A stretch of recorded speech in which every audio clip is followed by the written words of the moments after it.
everyone, welcome back to Napoleonic Stacking. My name's the Napoleonic Stacker, and in this video we're going to talk about constitutional or junk silver. And what does that mean? So effectively, when our country was founded, the Constitution states in the first part, Article 10, basically that all money is to be basically made out of gold and silver. And later they determined exactly what that purity of gold and silver was to be. But from the founding of our country all the way till today, that rule in the Constitution had never changed.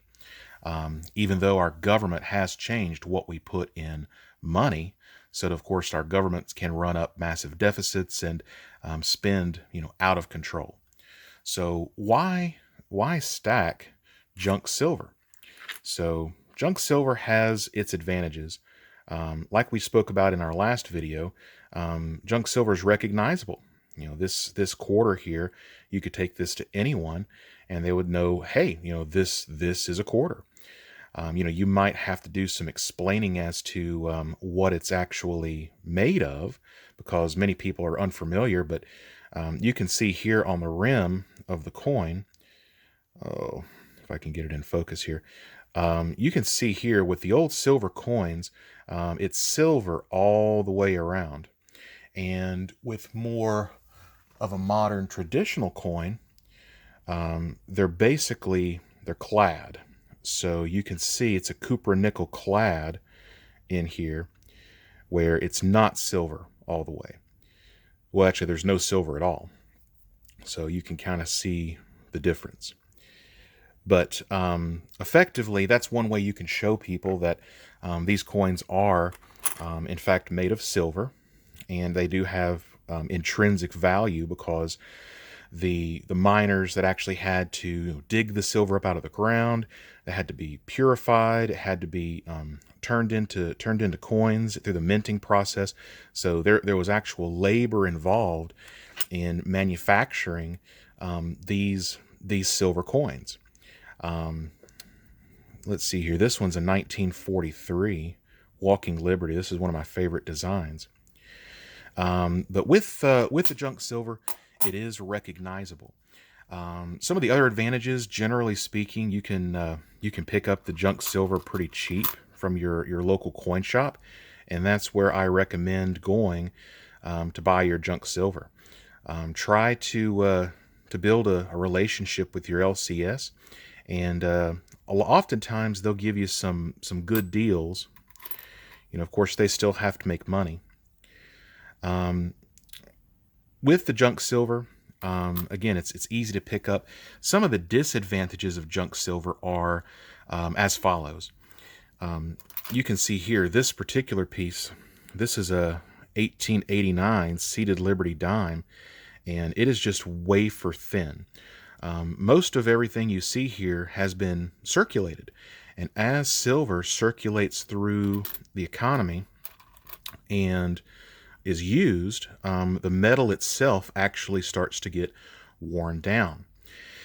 And what does that mean? So effectively, if you're buying something like, say, this 1891 seated Liberty dime here, and you compare it to, say, this one right here, this is a Roosevelt. This is a 1964 Roosevelt. There's a big difference there in the thickness. There can be a pretty sizable difference in the thickness. And the various dimes of the United States, if you're stacking Roosevelts, generally you're getting more silver content for your money. Whereas with, say like, for example, the Barber dimes, if you're stacking Barber dimes in circulated condition, you're getting less silver for each dime that you're purchasing. And some places actually charge more for these because, it's an older dime, but you're physically getting less silver. That's really one of the only drawbacks of it. And some of the differences between the stacking the dimes, the 50-cent pieces, or the quarters, it depends on how fractional you want to go. Generally speaking, with silver bullion, you don't want to be buying fractional. primarily because of the premiums. The exception to the rule is with junk silver. So if you want to be able to break up your silver in smaller fractions than 1 ounce denominations, this is the way to do it. And with the silver quarters here, obviously you're going to get more silver than with the silver dimes. The silver dimes are pretty much the most fractional way you can break down your silver, with a few exceptions. There's also, you've also got these, which are the war nickels. This one it looks like heck. And actually most war nickels do because of the composition. This is only 35% silver. And if you're looking through your change, or you're a cashier at work, you can take a look at these and see on the nickels, if there's a letter above it, that's the mint mark. So this particular one was made out in Philadelphia, and it has some silver content. Generally with the war nickels, because of their low silver content, it's much less attractive to sell, so you're going to get back far less for these than you would the 90%. I wouldn't recommend stacking a whole lot of these. But same goes for your your dimes and your quarters. If you're looking through your change at home, if it's a 1964 or earlier, basically you have a silver piece, and these are considerably more valuable than its 10-cent face value. And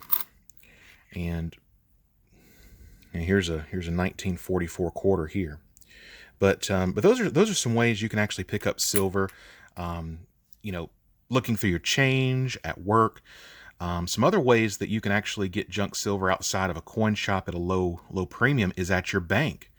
I actually went to my local bank and just asked them. I said, "Hey, do you have any 50-cent pieces?"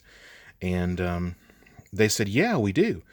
And I ended up picking up $6 in silver Kennedys and silver Franklin halves, basically at face value, which I was just ecstatic to do, because I saw videos on YouTube where people were doing this, and I said, "Nah, there's no way they're gonna have silver at the bank. No one's that dumb as to trade their silver in for digits on a screen at face value."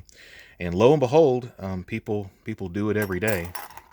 But people are starting to wake up and become wiser to this. And in fact, junk silver has become much more scarce, especially since the silver squeeze, which began at the beginning of 2021. Now this is a Kennedy half 1966. And this is an example of a 40% silver piece. So going into 1965, we began debasing the currency. So all the quarters, the dimes, and the Kennedy halves, the quarters and the dimes, they dropped silver content altogether. And then with the Kennedy halves, they dropped it to 40% through 1970. So if you have a Kennedy half that's 1965 through 1970, it is considered 40% silver. But again, because of the fact that it's such a low silver content and it has other alloys in the metal, these are less attractive to people who are buying, because if it has to be melted down, there's more work to separate the silver from the rest of the base metals. But that's pretty much my take on junk silver. I actually have very little constitutional silver, to be honest. I prefer more of the standard bullion coins, the 3/9's fine, the 4/9's fine, where I can simply show it to someone and they're like, "Oh, okay, that's silver." With this, it might take a little more explaining.